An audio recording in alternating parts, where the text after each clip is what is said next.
जाता है जिसका नाम सारू है। सारू अपने बड़े भाई गुड्डू के साथ ट्रेन में कोयला चोरी करते हैं। क्योंकि ये लोग बहुत गरीब फैमिली से बिलोंग करते हैं, अपने गुजारा करने के लिए चोरी करना पड़ता है। ये लोग ट्रेन से बहुत सारा कोयला चोरी करते हैं और इस कोयले को एक दुकान में बेचने के लिए लेकर जाते हैं। उसी दुकान पर जलेबियां भी बन रही होती है। सारू अपने बड़े भाई से कहता है मुझे जलेबी खानी है, और उसका बड़े भाई कहता है मैं एक दिन तुम्हें जलेबी जरूर की खिलाऊंगा। उसके पास इतने पैसे नहीं है कि वो अपने छोटे भाई को जलेबी खिला सके। सरू कहता है एक दिन इस दुकान की सारी जलेबियां खरीद लेंगे और कोयले के बदले में थोड़ा सा दूध दिया जाता है। और ये दोनों भाई खेलते हुए अपने घर वापस पहुंच जाते हैं। यहाँ पर सरू और डुड्डू की एक बहन भी है। ये तीनों अपने माँ के साथ रहते हैं। सरू की माँ अपने दोनों बच्चों से पूछती है ये दूध कहाँ से लाए। दोनों कोई जवाब नहीं देते। रात को सरू के भाई गुड्डू काम पर जा रहा होता है। सरू कहता है मैं भी तुम्हारे साथ काम पर चलूंगा। गुड्डू कहता है तुम मेरे साथ काम पर नहीं चल सकते, क्योंकि काम पर बोरियां उठानी पड़ती है। इस काम के लिए तुम बहुत छोटे हो।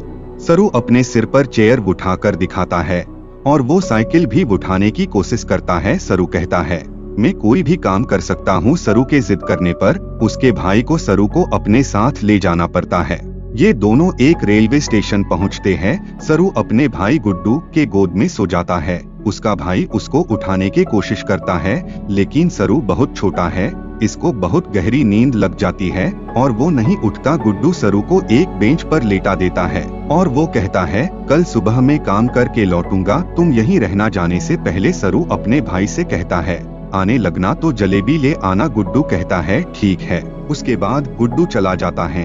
कुछ ही देर बाद जब और रात होती है, स्टेशन पूरी तरह से खाली हो जाता है। इस पूरे स्टेशन पर सिर्फ एक ही बच्चा होता है और वो होता है सरू। सरू वही प्लेटफॉर्म पर खड़ी एक ट्रेन पर जाकर बैठ जाता है। कुछ ही देर बाद उसे नींद आ जाती है और जब सुबह उसकी नींद खुलती है तो ट्रेन चलती रहती है। सरू ये देखकर घबरा जाता है और ट्रेन में चारों तरफ भागता है और वो अपने भाई को आवाज देता है। साथ ही वो ट्रेन के दरवाजे खोलने की कोशिश करता है, लेकिन दरवाजे पूरी तरह से लॉक होते हैं।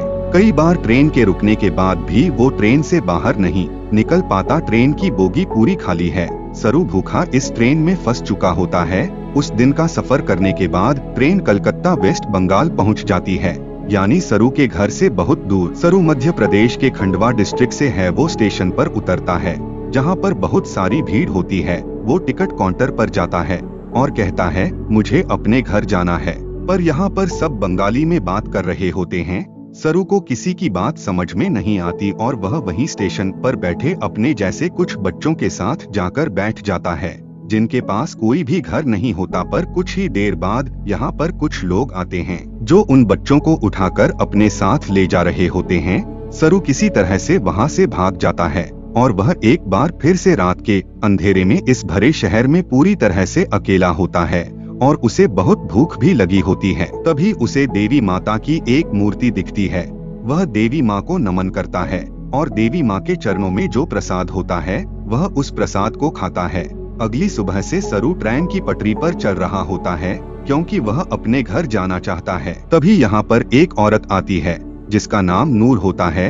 वो सरू से पूछती है तुम्हारा घर कहाँ है। सरू कहता है गणेश तले मध्य प्रदेश का इतना छोटा गांव होता है जिसके बारे में किसी को कुछ नहीं पता होता है। तो नूर उसे अपने घर ले जाती है, उसे खाना खिलाती है, नहलाती है। वो कहती है कल सुबह एक आदमी आएगा जो तुम्हारी मदद करेगा, वो तुम्हें तुम्हारी मम्मी से मिलवा देगा। अगली सुबह यहाँ पर रामा नाम का एक आदमी आता है। वो सरू की पूरी बॉडी चेक करता है और नूर को धीरे से कहता है तुमने बहुत अच्छे से काम किया। उन्हें ऐसी लड़के की तलाश थी। सरू को इन दोनों पर शक हो जाता है, इसीलिए मौका देखकर इस घर को छोड़कर भाग जाता है। सरू अपने कई दिन हावड़ा ब्रिज के आसपास गुजारता है।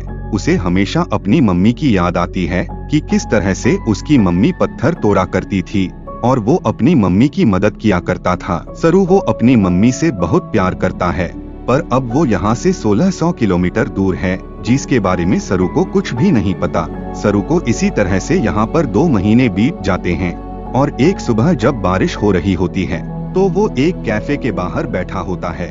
कैफे के अंदर एक लड़का कॉफी पी रहा होता है और बाहर से सरू उसका नकल उतार रहा होता है। वो लड़का बाहर आता है और सरू को कुछ खाने के लिए देता है, जिसके बाद वो सरू को अपने साथ पुलिस स्टेशन ले जाता है। वो बताता है इस लड़के को बंगाली बोली नहीं आती, हिंदी में बात करता है। जब मैंने उससे पूछा कहाँ से हो तो इसने बताया कि यह गणेश तल्ले से। गणेश तल्ले के बारे में ना ही लड़के को और ना ही पुलिस वाले को कुछ पता होता है, क्योंकि ये मध्य प्रदेश का एक बहुत छोटा सा गांव होता है।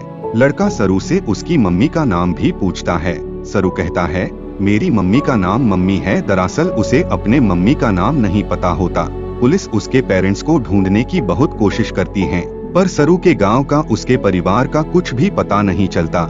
इसीलिए पुलिस उसे एक अनाथ आश्रम में दे देता है।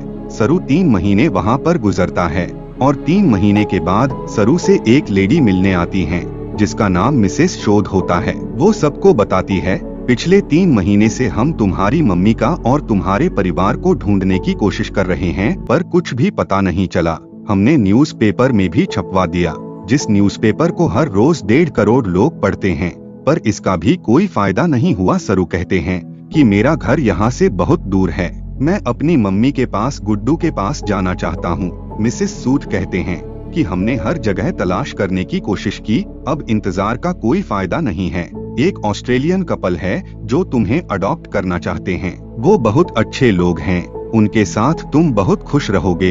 तुम्हें ऑस्ट्रेलिया जाना होगा। इसके बाद मिसेस सूद सरू को अपने साथ अपने घर ले आती है, जहाँ पर कुछ और बच्चे भी होते हैं। मिसेस सूद सबको इंग्लिश के वर्ड, टेबल मैनर्स सब कुछ सिखाती हैं और अब सरू को ऑस्ट्रेलिया भेज दिया जाता है, जहाँ पर मिस्टर जॉन और उनकी वाइफ सूव, जिन्होंने सरू को अडॉप्ट किया होता है, उसे देखकर वह बहुत खुश होते हैं। सरू को ये अपने घर ले आते हैं। छोटे से मिट्टी के घर में रहने वाला सरू जब इस घर को देखता है तो वो पूरी तरह से हैरान होता है। साथ ही साथ वो बहुत गुमसुम भी होता है, क्योंकि ये देश, यहाँ की हवा, मिट्टी सब सरू के लिए पूरी तरह से नए हैं। सरू की मॉम, जिसका नाम शुभ है, जिसने इंग्लिश में कहती है कि मुझे पता है कि तुम्हारा सफर शुरू से इतना आसान नहीं था, तुम मुझे इस वक्त कुछ नहीं बता सकते, पर एक दिन तुम मुझे सब कुछ बताओगे। सरू धीरे धीरे इनकी भाषाएं, इनका रहन सहन सीखना शुरू कर देता है। बहुत जल्द ही इन सब के साथ कंफर्टेबल हो जाता है। मिस्टर जॉन और उनकी वाइफ सरू से अपनी बेटे की तरह प्यार करती है। वो उसकी जिंदगी में किसी तरह की कोई कमी नहीं होने देते। 1 साल बाद एक और बच्चे का एडॉप्ट करते हैं, जो इनके साथ एडजस्ट नहीं हो पाता। वो अपने आप को नुकसान पहुंचाना शुरू कर देते हैं, पर मिस्टर जॉन और उनकी वाइफ इस बच्चे को कंट्रोल करने की, समझाने की कोशिश करते हैं, क्योंकि वो इसकी मदद करना चाहती है। उसी रात को मिसेस सूव रो रही होती है। सरू उनके पास जाता है, उनके आंसू पोंछकर और उनके गले से लग जाता है, यानी कि अब उसने पूरी तरह से उन्हें अपनी मॉम मान लिया है। धीरे धीरे वक्त बीतता है और 20 साल बीत जाते हैं। सरू अब बड़ा हो चुका है। मिस्टर जॉन, उनकी वाइफ, जो सरू के मॉम डैड है, उनको सरू पर गर्व होता है। वो होटल मैनेजमेंट की पढ़ाई करने के लिए मेलबॉर्न जा रहा होता है। वो अपने उस भाई से भी मिलता है, जिसे मिस्टर और मिसीज जॉन ने सरू के बाद एडॉप्ट किया था, लेकिन यह दोनों एक दूसरे को पसंद नहीं करते। सरू अब होटल मैनेजमेंट की इंट्रोडक्टरी क्लास में पहुंच जाता है, जहां पर सब अपने बारे में बताते हैं। सरू कहता है कि वो अपना होटल खोलना चाहता है। साथ ही वो ये भी बताता है कि वो इंडिया में कलकत्ता से इसके बाद यहाँ पर जितने भी स्टूडेंट्स होते हैं, वह सब के सब हाउस पार्टी रखते हैं, जहाँ पर सरू भी जाता है। यहाँ बहुत सारे इंडियन स्टूडेंट्स भी होते हैं, इसीलिए यहाँ पर खाने में बहुत सारे इंडियन फूड होता है। और सरू वहाँ पर जब जलेबियाँ देखता है तो उसे बचपन का वो लम्हा याद आ जाता है, जब उसने अपने भाई गुड्डू से जलेबी खाने के लिए कहा था और जवाब में उसके भाई गुड्डू ने कहा था कि वो उसे जलेबी जरूर खिलाएगा। सरू ने कहा था कि एक दिन वह सारी जलेबी खरीद लेंगे। सरू को जब याद आता है तो उसकी आंखों में आंसू आ जाते हैं और वो अपने दोस्तों को बताता है कि वो कलकत्ता से नहीं है, वो किसी और जगह से है, बचपन में खो गया था। वो ट्रेन में बैठ गया था और जब ट्रेन रुकी तो कलकत्ता पहुंच गया था। यहाँ पर एक लड़का सरू से पूछता है, क्यों ट्रेन में कितने दिन तक था? सरू कहता है 2-3 दिन था। वो लड़का उसके गांव का नाम पूछता है। सरू कहता है गणेश तल्ले, लेकिन सरू को अब ये भी नहीं पता कि अब वो अपने गांव का नाम अच्छे से बता पा रहा है, कि नहीं, क्योंकि उसे हिंदी बोली नहीं आती, वो अब सिर्फ इंग्लिश बोल सकता है। यहाँ पर एक लड़का उसे कहता है कि कलकत्ता के हावड़ा ब्रिज से जहाँ पर तुम बचपन में पहुँचे थे और वहाँ से हम टाइम और ट्रेन की स्पीड को कैलकुलेट करें और वापस जाएं, तो हम तुम्हारे गांव के आसपास की रेडियस में पा सकते हैं। यहाँ पर एक लड़की उसे गूगल अर्थ के बारे में बताती है। वो कहती है, गूगल अर्थ के सहारे तुम दुनिया की किसी भी जगह को ढूंढ सकते हो, पर सरू इसके बारे में और ज्यादा बात करने से मना कर देता है। इसके बाद ये पार्टी से निकल जाते हैं। सरू के साथ एक लड़की भी होती है जिसका नाम लूसी होता है। ये दोनों एक दूसरे की तरफ अट्रैक्ट होते हैं, इसीलिए रात को ये दोनों एक दूसरे की फिजिकली बहुत क्लोज हो जाते हैं।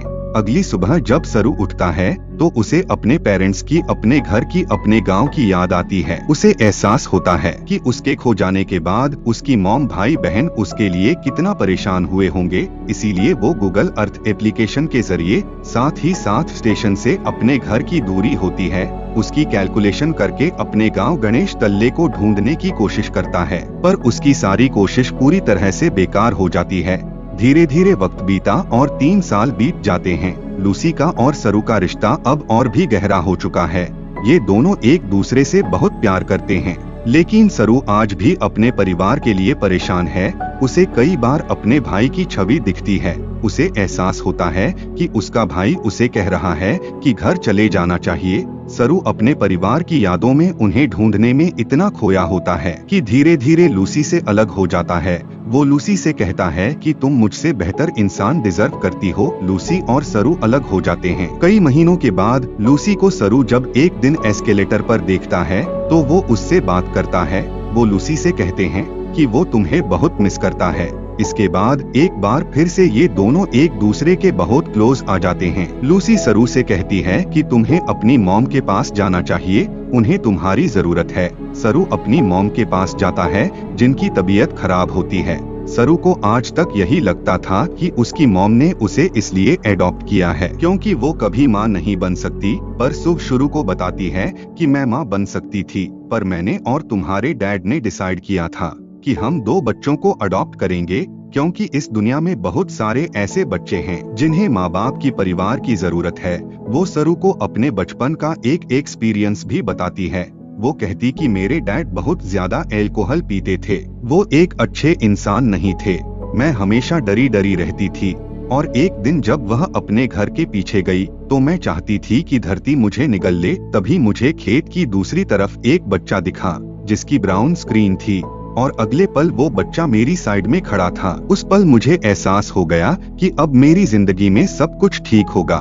फिर तुम और तुम्हारा भाई मेरी जिंदगी में आए, लेकिन अब तुम मुझसे बात नहीं करते।